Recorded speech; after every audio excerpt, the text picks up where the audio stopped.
अब जैसे आपको बहुत बार सुनाते हैं कि कमाल नाम का एक परमात्मा ने एक बालक जीवित किया था और उसमें इतना अभिमान हो गया था, सेवा करता था परमेश्वर कबीर जी की, तो उसमें ये अभिमान हो गया था कि मेरे जैसा सेवक परमात्मा का कोई होगा ही नहीं। और यही भ्रम हुआ था अर्जुन में। अर्जुन ने एक दिन बातों में श्री कृष्ण जी से कह दिया था कि जी मेरे जैसा आपका सेवक नहीं होगा। तब इसी का भ्रम तोड़ने के लिए श्री कृष्ण जी मोरध्वज राजा के घर गए थे। तब श्री कृष्ण जी ने कहा था कि अर्जुन देख ले भाई, सेवक तेरे से अच्छे हैं या छोटे हैं। ये कान पकड़ लिए थे अर्जुन ने कि यूँ काम तो मेरे पर भी ना हो भगवान, मैं तो तेरे साथ रहूँ सो जो मोरध्वज ने कर दिया। तो बेटा एक से एक बहुत से श्रद्धालु हैं, लेकिन इतना अभिमान करना अच्छी बात नहीं। यही भ्रम हो गया था इसमें कमाल में। कई बार कह देता था कि गुरुदेव, क्योंकि और भगत भी कह देते हैं बड़ा सेवादार है, फिर उसकी काख फूल जाती है। कहाँ वही तो परमात्मा से एक दिन उसने भी कई बार बोल दिया था जी कहीं जाना होता तो परमात्मा कहा करते कि कमाल चलेगा कहाँ जी, और मेरे बिना सेवा आपकी कौन करेगा। तो मालूम था परमात्मा को कि इस नालायक का अभिमान हो गया। अब इसको दिखाता हूं सेवक किसे कहते हैं। कहता है मेरे जैसा सेवक नहीं आपका। अब परमात्मा ने कहा कि भाई मेरे साथ चलोगे। एक तो शेख वो बाजीद जी थे, बाजीद जी मुसलमान धर्म के बाजीद जी एक संत हुए हैं। पहले वो राजा थे और वो पिछली पुण्यात्मा ही भगवान के लिए तड़पती रहती है, क्योंकि वो सीधे स्वर्ग आदि से आते हैं। उनके शेष पुण्य बचे होते फिर राजा बन जाते हैं। तो उस सुख के सामने यहाँ राजपाट का सुख कुछ नहीं होता। एक दिन चलते चलते उनके काफिले, राजस्थान की बात है मरुस्थल की, एक काफिला जा रहा था राजा का बाजीद का, और ऊंट मर गया। ऊंट मर गया, वो ऐसी घाटी से गुजर रहे थे कि उस ऊंट के मर जाने से काफिला बंद हो गया। और राजा का काफिला बगैर राजा की आज्ञा से बंद हो जाए तो उसको सहन नहीं होता। उसने कारण जानना चाहा और किसने ये काफिला रोका, उसको बुलाओ, उसको सजा देता हूँ। तब उनको बताया गया कि ऐसे एक ऊंट मर गया जी, और रास्ता ब्लॉक हो गया, जाम लग गया, वो हटाना पड़ेगा, कुछ समय लगेगा। कहने लगा मुझे दिखाओ कैसे मर गया, मेरी आज्ञा बिना ऊंट कैसे मर गया। अब इतना ज्ञान हो है, अभिमान इतना हो जाता राजा में। जब उसने जाकर देखा, अब उसने देखा ऊंट के कान भी ओके, आंख भी न्यू की न्यू, हाथ पैर सारे ठीक, सारा शरीर ओके है। उसने कहा कि मरा कहाँ से है। तो उनके साथ कुछ विद्वान व्यक्ति भी होते हैं, धार्मिक व्यक्ति। उन्होंने बताया राजन इसका संस्कार था, पूरा हुआ, वो जीव इसके अंदर था, वो चला गया। कि ऐसे अचानक चला गया खां जी। तो फिर उसके मन में आया कि क्या मैं भी मर जाऊंगा। अग जी सभी मरेंगे, सब ने जाना है।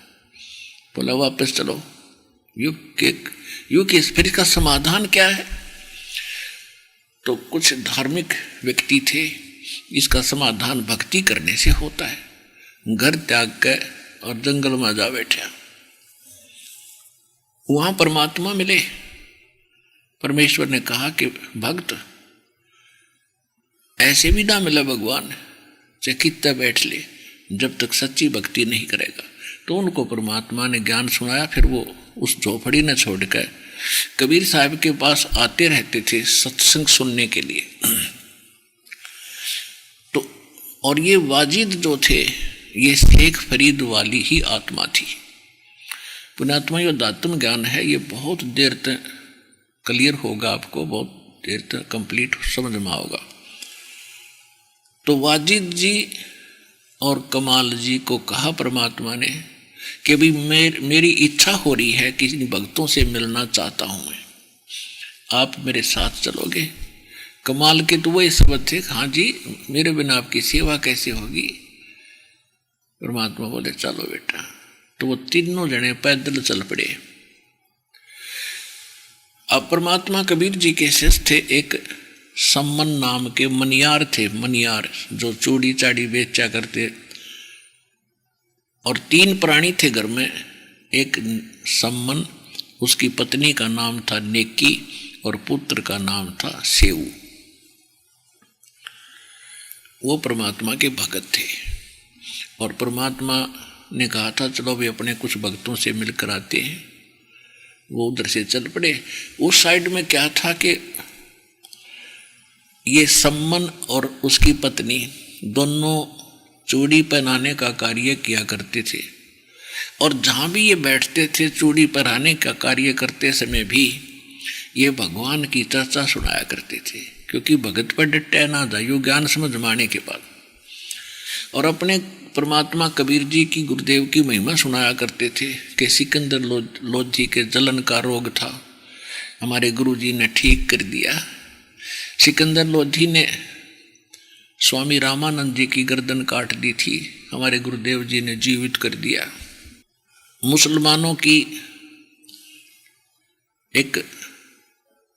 मुसलमानों ने एक परमात्मा के साथ षड्यंत्र रचा था, राजा को भ्रमित किया था। कबीर साहब के सामने एक गऊ काट दी थी और कबीर साहब ने वह जीवित कर दी। इस तरह की कथाएं सुनाया करते थे।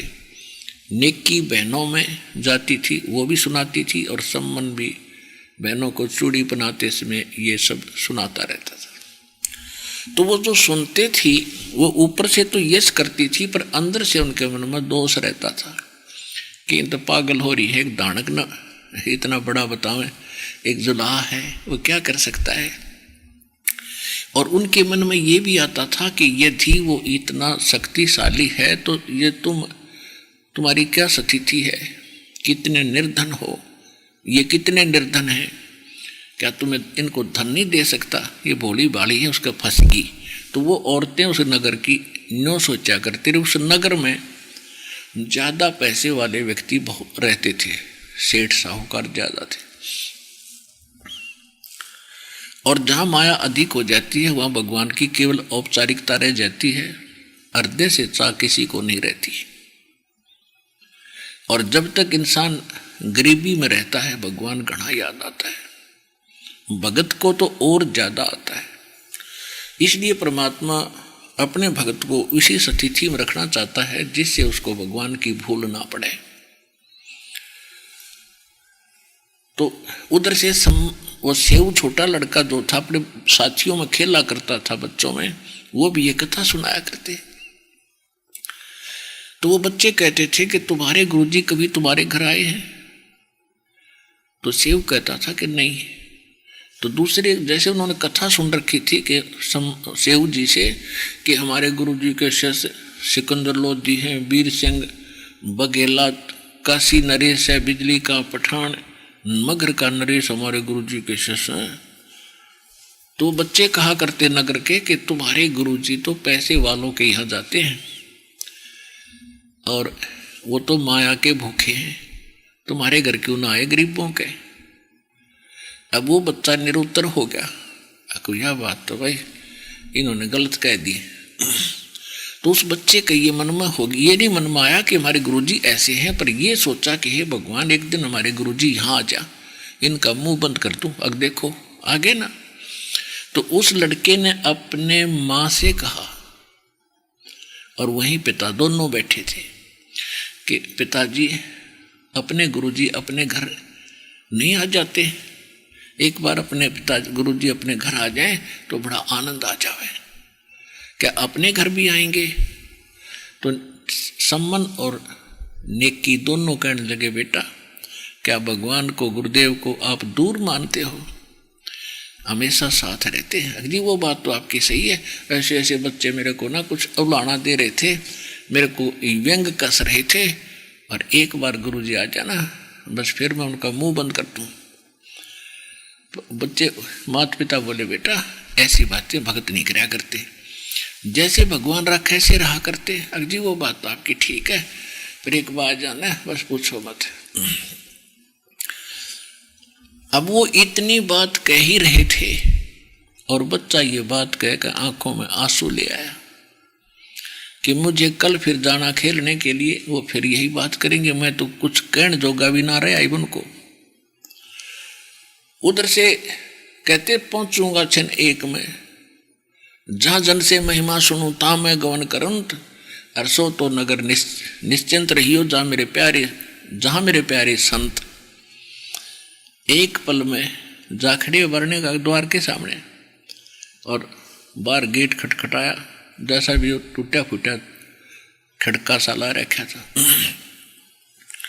और आवाज लगाई रहे सम्मन है घर पे। नेकी बोली गुरुजी का आवाज, गुरुजी की आवाज है। सम्मन बोला गुरुजी कहाँ आएंगे, इतने शिष्य हैं उनके, किस किस के जाएंगे, आपके भी भ्रम हो गया बच्चे के कहने तक। थोड़ी सी देर में फिर आवाज लगाई रहे सम्मन है घर पे। दोनों ने सुनी आवाज थे गुरुजी की भाई।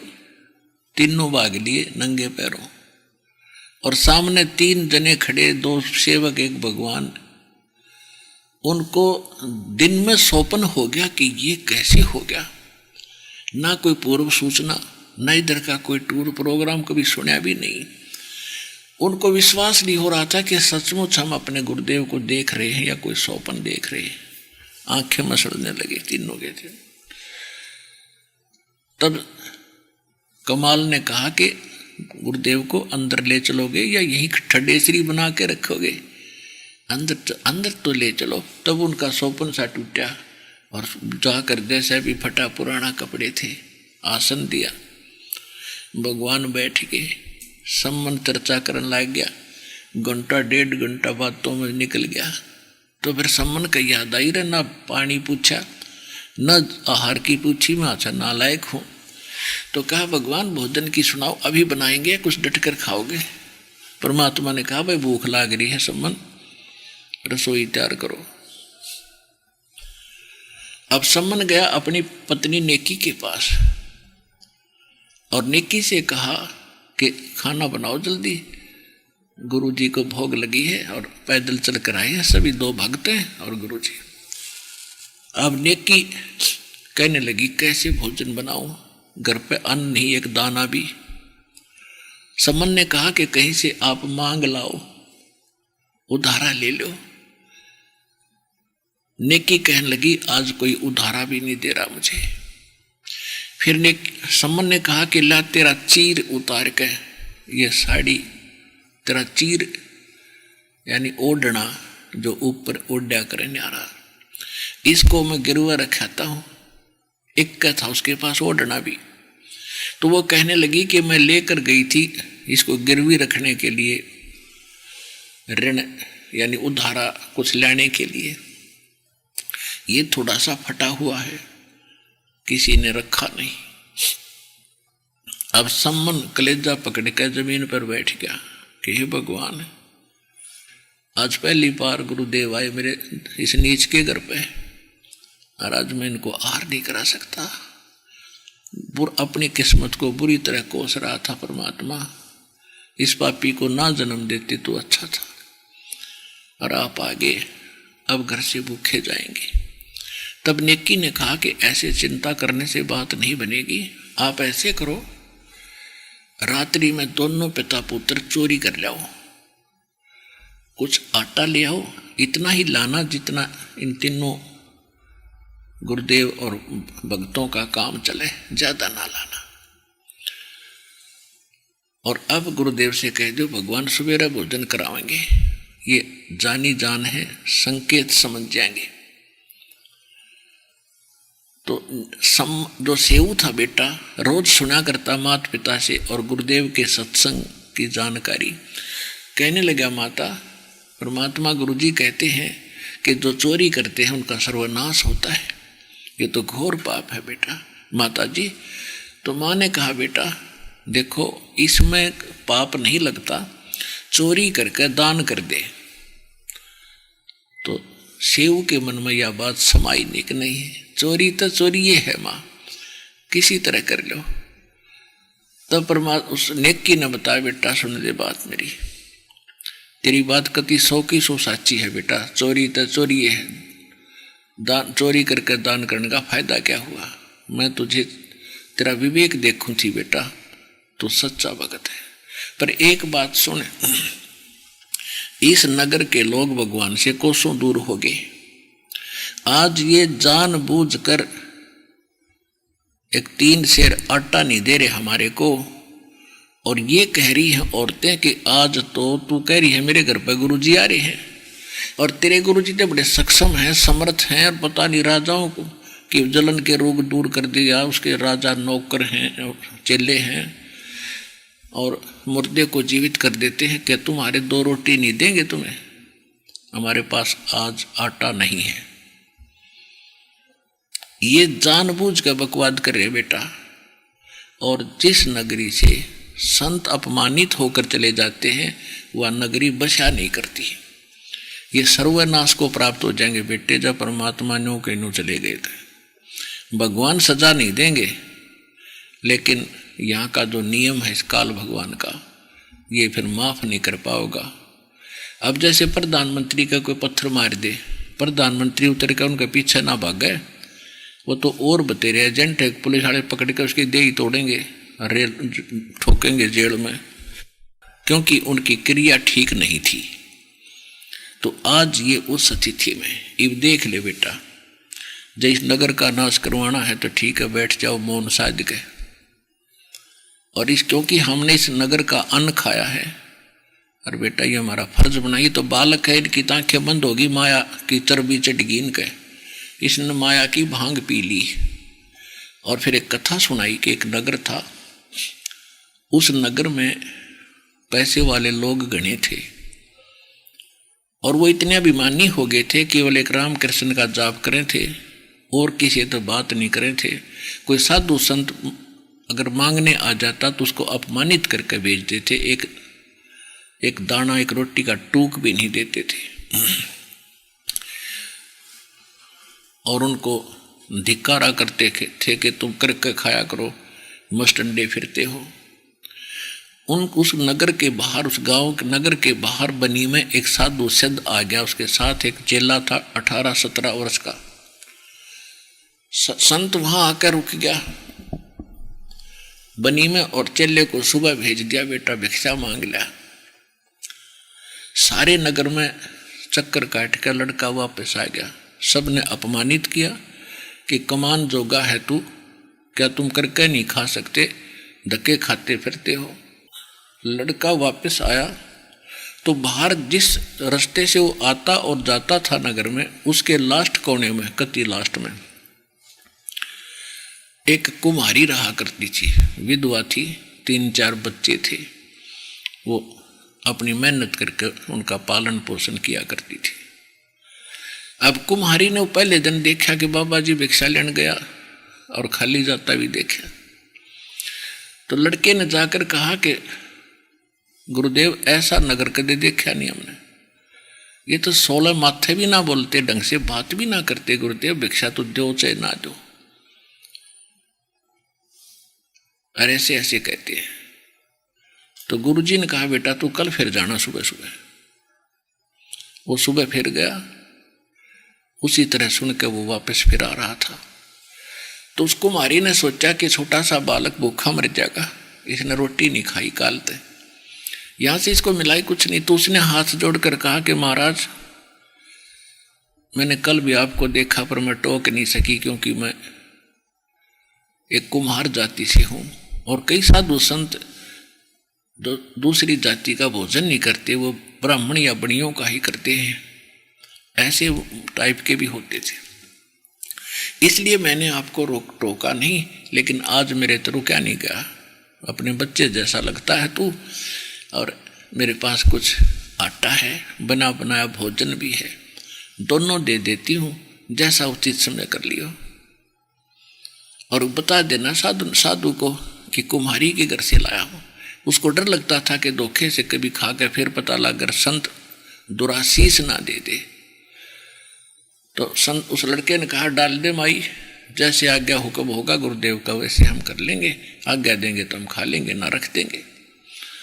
तो जाके कहा कि महाराज गुरुदेव ने पूछा, बेटा दिया किसी ने भिक्षा? कि महाराज सारी कहानी बता दी, उस नगर से मैं वापस आ लिया था। एक माई ने ऐसे ऐसे कहकर ये कुछ आटा दिया। लड़का, गुरुजी बोले, बेटा तू खा रोटी, और रोटी खा के तू वापस जा, और उस माई ने ये कह दे कि अपना सारा सामान घर का लाद के गधा पे और अभी प्रस्थान कर जा, आज रात नहीं वो नगर नहीं रहेगा। अब उस लड़के ने सोचा, मैं ये जाकर नौकूंगा, बुढ़िया नौका गया छी आपत मोल ली, इन रोटी दी तो मेरा घर भी छूट गया। वो बच्चा ने सोच ही रहा था तो संत ने कहा कि एक और कह दिया उसको, माई को, कि जहां तुझे रात्रि हो जा वहीं रुक जाना, वहीं तेरे नाम ते गांव बस जाएगा बेटी, तेरा पूरा पूरा कुल चलेगा। अब उस संत ने आके लड़के ने सारी कथा बता दी और कहा कि किसी को बतावा नहीं की, नहीं तो बात बिगड़ जाएगी, जब उसने जिक्र भी कर दिया था। तो उस बच्चे ने आकर सारी कहानी बता दी, माई ऐसे आदेश है गुरु जी का। वह समझ गई कि मैं बता भी दूंगी, इनका अकल ठिकाना नहीं ना, मैं क्यों दोषी बनूं। अपना लाद के गधों पर सारा सामान चल पड़ी। वहाँ से 8-10 किलोमीटर जाकर वह रात होगी, शाम हो गया, वह रुक गई। पीछे से रात्रि के समय एक भूकंप टाइप ऐसी स्थिति बनी और पूरा नगर बेटा नाश में आ गया। तो आज इस नगर की वो स्थिति समझ लेना, कल यू साबित पावेगा नहीं, जाज ये भूखे चले गए थे। अब तुम देख लो बेटा, या चोरी है या के चीज है। सेव खड़ा हो लिया कमा, इनकी रक्षा के लिए हम कुछ भी करना पड़े। दोनों पिता पुत्र रात्रि में चोरी करने चल पड़े। एक सेठ, पहले कच्चे मकान होते थे, एक सेठ के द्वार में सुराख बना लिया अंदर जाने का। अब सम्मन कहता है कि बेटा तू बाहर रहना, और अगर तू अंदर जाएगा और लाला जी पकड़ लेगा। लाला जी की मित्रता इस राजा के साथ है, यहाँ के राजा के साथ भी है, और बेटा तुझे सजा मौत दे देंगे ये, फिर हम क्या करेंगे जी कर। तब सेऊ ने कहा कि पिताजी ऐसे करो, मैं बालक हूँ, आप पकड़े गए तो आपको तो सीधी सजाए मौत होगी और मुझे माफ भी कर देंगे, मैं जाता हूँ। न्यू कहकर उसमें घुस गया। सम्मन ने कहा कि तेरी माँ का आदेश है बेटा, 3 शेर लाना, ज़्यादा अनमन नहीं लेना। अब उसने जाकर अंदाजा सा 3 शेर आटा अपनी फटी पुरानी चादर में बांध के और चलन लगा, तो आवाज़ होगी, खुड़का हो गया। उस आवाज़ से सेठ वहीं सो रहा था उठ गया, और जो ही वो निकलने की चेष्टा करने लगा उसके पैर पकड़ के खींच लिया। तब तक उसने सेऊ ने वो आटा उस सुराख में बाहर फेंक दिया। पिताजी मैं पकड़ दिया सेठ ने, और आप ले जाओ और आटा बनवा रोटी खवा दियो गुरुदेव ने जाके, वक़्त से प्रस्थान करवा दियो, बात बिगड़ेगी आज तक। अब सेठ ने देखा, रे तुम भगत का डंडोरा पीटा करते हैं, न्यू क्या करते, बड़े भगत हो तुम, तो कथा सुनाते फिरते थे, आज थारी पोल पाट की। तब उसने कहा कि लाला जी हम चोर नहीं हैं, हमने कहीं मिल नहीं रहा था, आपका 3 शेर आटा हम वो वापस अवश्य करते, लेकिन आज मजबूरी थी हमारी, हमारे घर पर हमारे गुरुजी आए हुए थे और नगर से हमें आटा मिला नहीं, और नगर की रक्षा के लिए हमने ये करना पड़ गया। अब लाला जी का बुद्धि में बात कहा जावती, वो तो उसी कैटेगरी का था। अच्छा, अरे आज पता चला चोर ने क्यों मारे, चोर की माँ ने पकड़े, ये तुम्हारे गुरुजी कराते हैं आके चोरी। हो ले भाई, कल सारे गांव में बताऊंगा, सारे नगर को, और देखना तुम्हारे गुरुजी को यहाँ क्या करेंगे, वो आते हैं चोरी कराने तुम्हारे से। अब सेऊ ने सोचा ये और बात बिगड़ गई भाई, हमारे साथ तो जो बने हो सो बनती, पर यह और नाशकती बात बिगड़ गई। हे भगवान, हे परमात्मा, अब क्यों कैसी बात बनेगी। अन्न रोटी कर खाना खिला नहीं सके, ये आपत्ति और मोल दे दिया अपने गुरुदेव को फ्री में। उधर से जब नेकी वहां नेकी के पास सम्मन आटा लेकर गया, नेकी ने पूछा कि बेटा कहाँ है। सम्मन ने बताया कि लाला जी ने पकड़ लिया और खंबे तो बांध दिया। नेकी बड़ी समझदार थी, उसको मालूम था कि सुबेरे लड़का तो पहचान में आ ही लिया, और सुबह तो पहले आ लेंगे पुलिस वाले, परमात्मा ने पकड़ के ले जाएंगे गुरुदेव ने और इन संतों को, और वह बात बिगड़ गई। उसने कहा एक काम कर, तुम जाके लड़के से बात करने का बहाना करके एक सिर बार निकलवा के और उसका कर्द से सिर काट के और उठा लिया। फिर लाला जी डरका मारा, 302 के केस से डर के उस लड़के को कहीं बाहर फेंका होगा, तो फिर उसने उठा लेंगे और फिर वो जिक्र नहीं करेगा कि तभी। तो जैसी उनकी बुद्धि की सोच थी, उन्होंने इतना गजब का निर्णय लिया, सम्मन लेकर तलवार और वापस चला। उधर से लड़के के मन में ये बात थी कि परमात्मा मेरा पिताजी मेरा गर्दन काट ले, और लाला जी फिर इस लाश ने कि तलवार फेंका होगा कि तो छुपा का होगा, और यू जिक्र भी नहीं करेगा। उधर से वो भी यही सोच रहा है, उधर से सम्मन इरादा यही लेकर चल रहा है। तो सम्मन ने कहा एक बार के बेटा से, कल तो आप और हम मिल नहीं सकेंगे, क्योंकि ना जाने कल क्या सजा आपको देंगे और ये मुझे भी दे सकते हैं। तो दो बात तेरे कान में गुप्त कहना चाहता हूं बेटा, एक बार मेरे से बात कर ले। तो उसने कहा, सेऊ ने कहा लाला जी बाहर मेरे पिताजी खड़े हैं, आप आज्ञा दो तो मैं बात कर लूं। कि नहीं, हाँ थारी चाल से भागेगा कि नहीं, भागू नहीं, मैं भगत हूं, कति नहीं भागू। और आपका ना यकीन होता तो मेरे पैर न बांध दे, लेकिन रस्सा ढीला कर दे थोड़ा सा, मैं गर्दन निकाल लूं।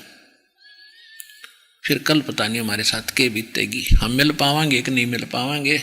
लाला जी ने सोचा रखे ज्यादा चोरी तो है भी नहीं, 3 शेर आटा ही तो लिया है। तो उसने रस्सा ढीला कर दिया पैर का और सेव सरक के और गर्दन बाहर निकाल के कहने लगा पिताजी बोले। अब सम्मन पिता था, बाप था, बेटे गर्दन क्यों कर काटे, हाथ नो छुपा रखी थी, कर नो का नो हाथ रह गया, आगे को नहीं चला। सेव कहने लगा यदि आप मेरे पिता हो तो मेरी गर्दन काट दे पिताजी, नाश हो गया बात का। अगर यदि मेरी गर्दन नहीं काटेगा तो मेरा बाप नहीं, मैं किसी और का कुबीज हूं। इतनी बात बेटे के मुंह से सुन के और पट दे गर्दन पर मारी, 2 हो गए। उठा के सिर ने शीश ने और ला के घर रख दिया अलमारी में। उधर से लाला जी ने देखा ये तो नाश हो गया, 302 का मुकदमा तेरे पर लगेगा। अब उसने उस लड़के को घसीटा रातों रात पकड़ के, और कुम्हार का पुजावा होता था पहले, घोड़े खड्डे से और उसमें वो मिट्टी खोद खोद के ईंट और बर्तन बनाते थे, वो गड्ढे हो जाते थे, घसीट के पुजावे में गिराया। नेकी कहने लगी आप फिर जाओ, अब लड़का की तब बाहर पड़ा पाओगा और उसके निशान देखना, क्योंकि लाला जी किसी को शेयर नहीं करेगा, इकला करेगा इस काम ने, और वो घसीट के ले जाएगा। बच्चे के चिन्ह जहां जा रहे हो उस धड़ ने बिठा लेगी। अब लाला जी तक डाल के उसने बाहर और आके अपनी बना के वो जो सुराख हुआ था द्वार में, वह एक सार कर ली, चना के और लीप के और सूखा रेता मार के ऐसा बना दिया जैसे कुछ हुआ है को नहीं। अब सम्मन ने देखा कहाँ यो तो कति ओके कर दिया इसने। लड़के के जो निशान थे घसीट के वहां पहुंचा, लड़के को उस धड़ को उठा लिया और ला के अपने झोंपड़ी के कोने में डाल के उसके ऊपर फटी पुरानी बोरी पल्ले डाल दी। इस सारे प्रोसीजर में सुबह होगी। सेवन नेकी बोली मैं जल्दी भोजन बनाती हूँ और गुरु जी से कह दे नहा धो ले, और कह दिए महाराज आप रात को भूखे रह गए थे, अब वक्त से भोजन इसलिए बना दिया, और वो कह रहे थे सुबह हमने जल्दी जाना है तो जल्दी उठा दे, किसी ने पता लग गएगा किसी ने ना लग गएगा। तो नेकी बेटा कटा पड़ा है और नो बोली आंखों में आंसू नहीं आ जाना चाहिए, कदे गुरुदेव को और संतों को पता लग जाए भोजन नहीं खाओगे। बेटा कटा पड़ा है और रोटी बना रही है माता। भोजन बनाकर तैयार कर दिया। महाराज जी को संदेशा मिला, तीनों आकर बैठ गए। तो उन्होंने 3 बर्तनों में, 3 दोनों में सारा भोजन डाल दिया।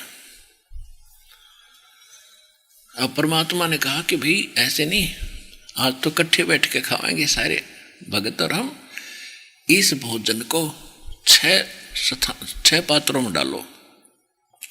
3 तो परमात्मा के साथ थे, तीनों जने थे, परमात्मा 2 बच्चे और 3 वो सदस्य। परमात्मा ने कहा कि जल्दी तीनों 6 जगह डालो। उन्होंने 5 जगह डाल दिया। परमात्मा ने कहा नहीं, 6 जगह डालो। अब वो नो पूछना भी नहीं, समय उचित नहीं समझा कि नो पूछे भाई छठा क्यों नहीं है। तो उन पसीने आ रहे थे कि बतावाएंगे। आखिर में ये सोच ली थी गुरु जी का अगर आज चाहे झूठ भी बोलनी पड़ो, इनको भोजन कराना ही पड़ेगा। कह देंगे जी कि तक खेलन जा रहा सब बालक है। लेकिन मालिक ने कहा नहीं, 6 जगह बनाओ। ये 6 जगह कर दिया कि बैठ जाओ। वो दोनों वह बैठ गए, तीनों परमात्मा और वो भगत बैठ गए और छठा खाली रखा। तब परमात्मा ने कहा कि आओ बेटा सेऊ, आओ सेऊ जी मिलो, ये प्रसाद प्रेम। और बेटा सिर कटा करें चोरों के, संता को नितक सेव। कहते सेऊ धड़ पर शीश चढ़ा,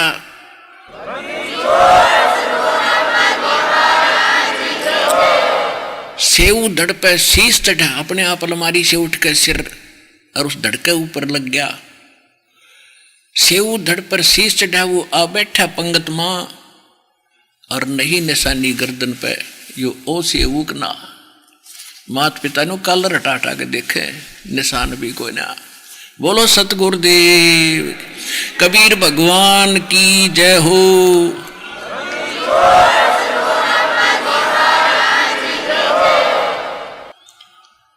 तो पुण्यात्माओं, ये अमर कथा ये हमारे नकली धर्म गुरुओं ने कूड़े में डाल रखे थे। ये लाल ये दास लाए न 2 मांझ के और आपके रूबरू करने लग रहा है कि who is God, Kabir is God. अब श्री कृष्ण जी ने जीवित कर दिया, लेकिन मोक्ष ना श्री कृष्ण का और ना मोर ध्वज और ताम्र ध्वज का। और ये वो उस भगवान की उस अगर उसी से लीला भगवान मानते हो तो वो मोर ध्वजाड़ी भी करके दिखा दी और फिर उनको ऐसा मंत्र दिया, उनका मोक्ष हुआ।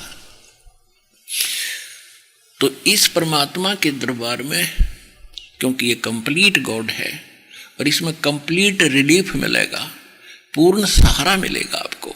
इस संसार में सुखी रहोगे, आपकी उम्र भी बढ़ावेगा और साथ में आपका मोक्ष भी